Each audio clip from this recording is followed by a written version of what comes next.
Now, Lebanon's Prime Minister has warned that his country is at risk of being dragged into a new war. It's after Israel carried out a wave of air and artillery strikes on southern Lebanon.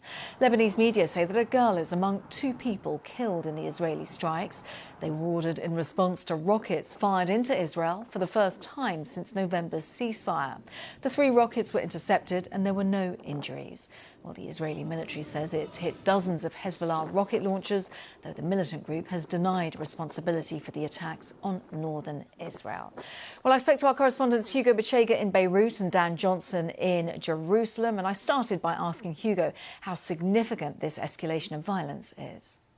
You had a number of rockets, several rockets being fired from Lebanon into Israel. The Israeli military said 3 rockets were intercepted in the town of Metula, the first time that we had this kind of attack since this ceasefire was implemented. No casualties were reported in Israel, but in response to this attack, the Israeli military launched the most intense wave of airstrikes in Lebanon.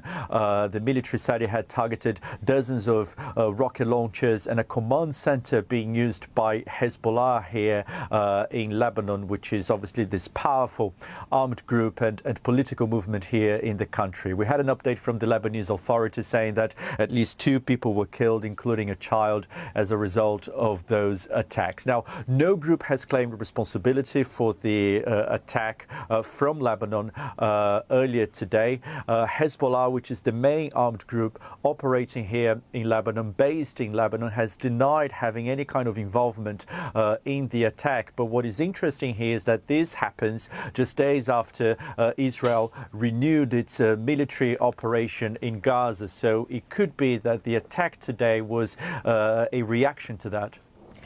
Hugo, thank you. Dan, in Jerusalem, who is Israel saying that launched the strikes into Israel?